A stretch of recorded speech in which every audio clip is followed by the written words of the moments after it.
Alright, so for today's video, we are going to be taking a look at the Doyle 8-inch diagonal cutting pliers. Now, the model number for these is 64570.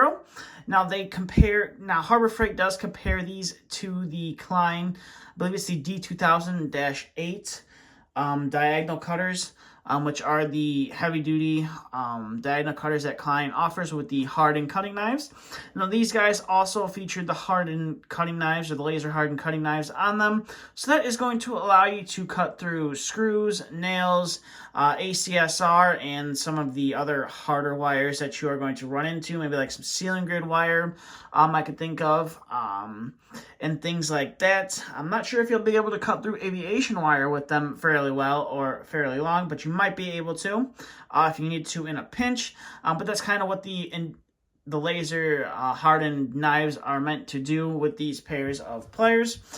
So like I said, Doyle does compare these to the Klein D2000 or the J2000 series from Klein.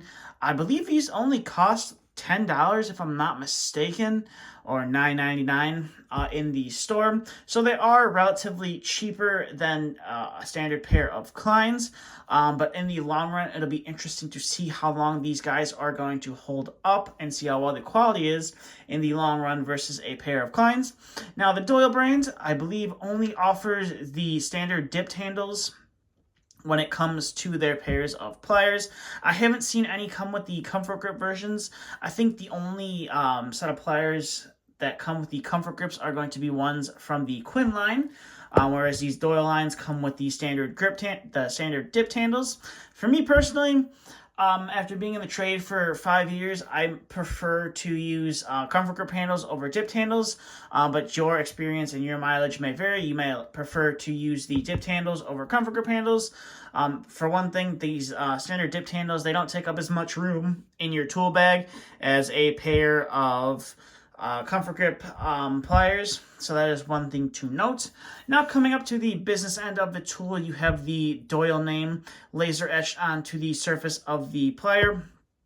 And you can kind of see, just like the Lyman pliers, these ones kind of have some oil residue that kind of worked its way into the finish on the plier from sitting in the plastic shell for a little bit of a period of time.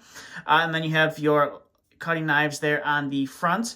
Now, if you didn't want this standard pair of diagonal cutters, maybe you wanted the angled head, Doyle does also offer a pair that has the angled head on them. I believe it's like a 45-degree angle, if I'm not mistaken, on there. So if you wanted to use those and get those for prying screws, or maybe not screws, but nails, staples, and things like that out, you can do that, or you can pick up this pair.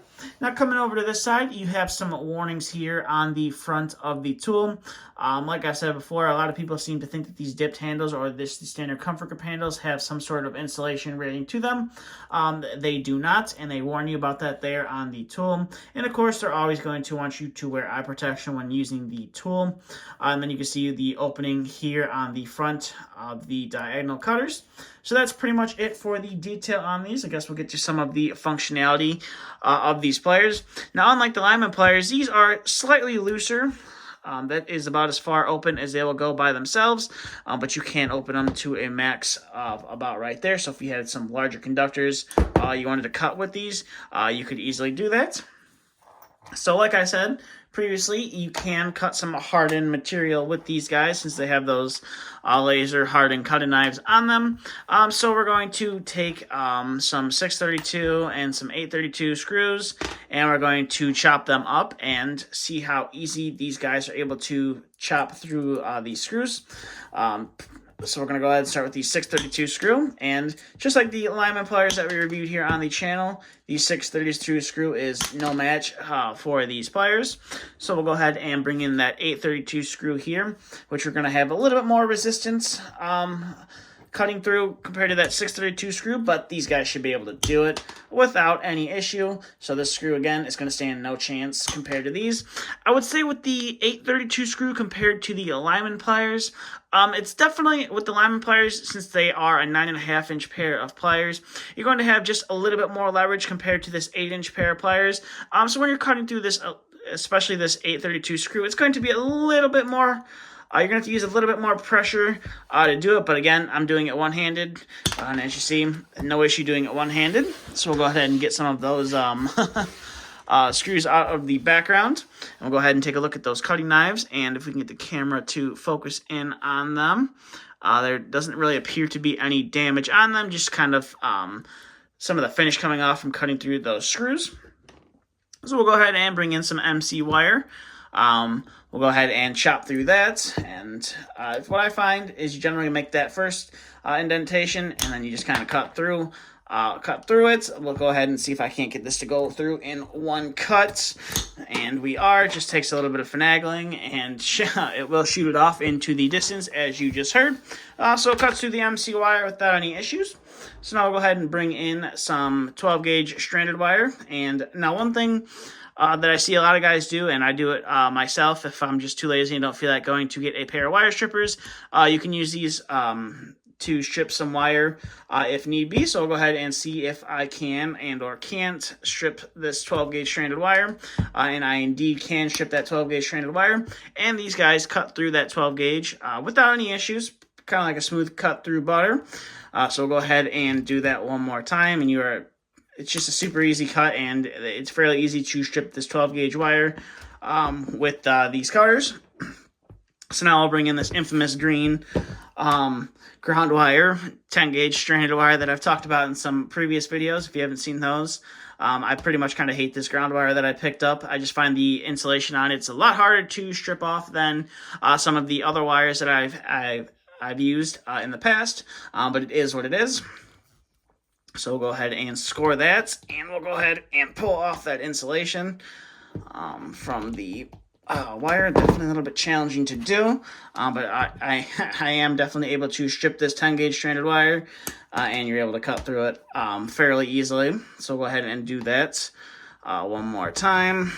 And I don't think I scored it all the way around that time, so I kind of messed that up, but you can see that it is fairly tricky to strip this stranded wire. That's kind of why I hate it, but again, able to cut through that without any issues. So I'll throw him off to the side, and then we'll bring in some 8-gauge stranded wire. Might struggle a little bit more than I did with the that ground wire to strip these, but kind of messed that one up. But I should be able to pull off that insulation, and should be able to cut through it without any issues. So overall, kind of clear that stuff out of the background. Like I said, with the alignment pliers, I'm fairly impressed with this pair of diagonal cutters from Harbor Freight.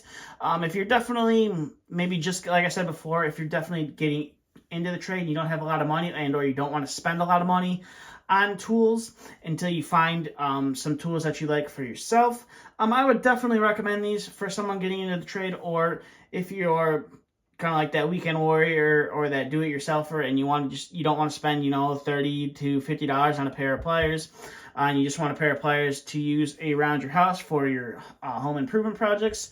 These are definitely recommended. Like I said, I believe I only paid $10 for them over at Harbor Freight, so that's where you're going to be able to get them. I think you can buy these online if I'm not mistaken.